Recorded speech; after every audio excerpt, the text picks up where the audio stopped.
This isn't a quadratic equation, but I do have some common factors in here.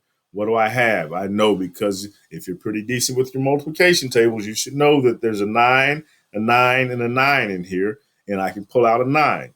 Now, the highest value of x that I have here, highest exponent I have is x squared. I mean, the one I have in common, I should say, is x squared. The lowest, so I have x squared here, there's an x squared in there, and there's an x squared in there, and I can pull that out. Now I'm asking myself, what do I have left? Well, 9 times 3 is 27. So I have a 3x squared left, because x squared and x squared gives me x to the fourth. Okay, what do I have here? I have just a 1. We don't write the 1 down, but that would give me 9x to the third power if I put those back together. Okay, and in fact, I'll do that. Well, let me not do that. Take that off just to show you what I'm doing there to get those back. So we're doing that. That gives us the 27x to the fourth. If I do that, that gives me 9x cubed. And then if I do that, that'll give me 45x squared back. Okay? Make sense? Good deal. Now, let's look here. Now we're getting into a quadratic equation here on number, what number is that? 5. Okay. And let's take a look at it. So looking at this box right here, not this one. Move that out of your way there. Okay.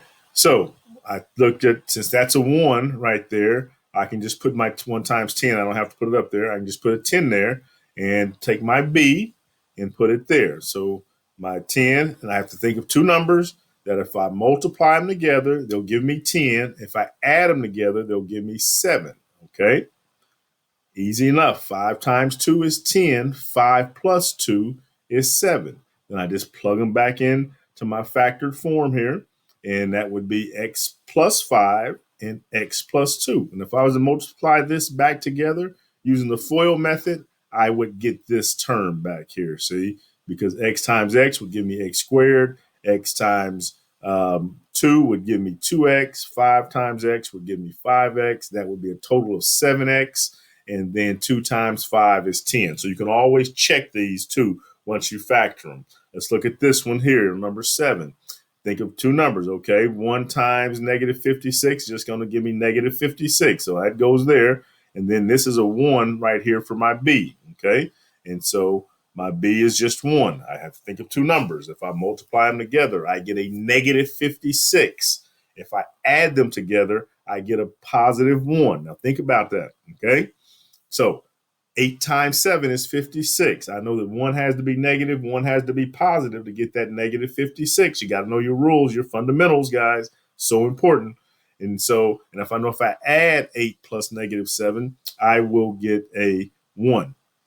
And so then I just plug them in. I got a positive 8, x plus 8, x minus 7, and I am done factoring that equation. I can check that because I know that 8 times 7 will give me negative 56. 8 times x will give me 8x. X times negative 7 will give me negative 7x. And that would give me a 1x right there. We just don't write the 1.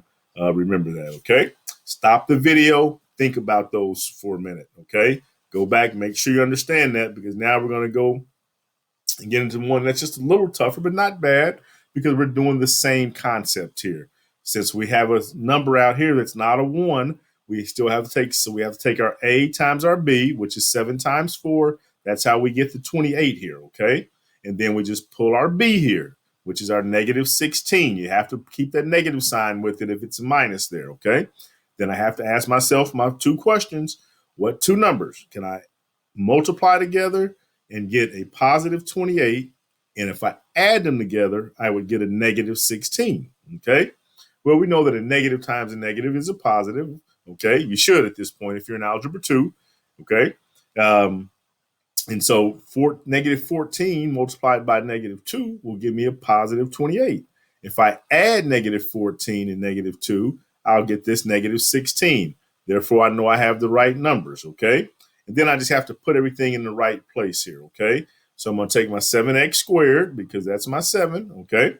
And then that's my outer terms is what we call them. And our inner terms are going to be these two terms here. They're going to be right there. So you want to put the one that you know is going to factor easily in the right slot there. So 7x minus 14x plus negative 2x plus 4. That's where the 4 comes from there. This is where the negative 2x comes from right here. Okay, so I'm going to factor now because I want to get the same thing here. Okay, when I finish it, I want to end up with the same thing here and here. Okay, so when you factor that out, this I can pull a 7 out of here. I would have a 7x, and I would have x minus 2 left because 7x times x is 7x squared. 7x times negative 2 would give me negative 14x. I can pull a negative 2 out of here. That's why this becomes a subtraction sign or a minus sign or a negative sign. And I have 2x, negative 2 times x is right there. Negative 2 times negative 2 is at positive 4. Now I can group these now based on my distributive property rule. I can say now 7x minus 2 times x minus 2. And if I multiplied this back together, I would get this answer here. That's how you would check that. You would take 7x times x. You could take 7x times negative 2. Then you take negative 2 times x, negative 2 times negative 2, and you will end up with this same answer here. That way you know that you factored it properly, okay? Then we got a couple of special cases down here using that a squared minus b squared that I showed you just a minute ago. And that's just simply if I have a perfect square here and I'm subtracting a perfect square here, I just take the square root of each one of those and put them in my factored form here, which you can see here. The square root of x squared is x, and the square root of 64 is 8. And so that's just simply saying x minus 8, x plus 8. Same thing here. This is a perfect square. It's good to know what your perfect squares are, okay? And perfect squares are just numbers. 1 squared is 1. These are perfect squares. 2 squared is 4. 3 squared is 9. 4 squared is what? 16. And so on. 5 squared is 25.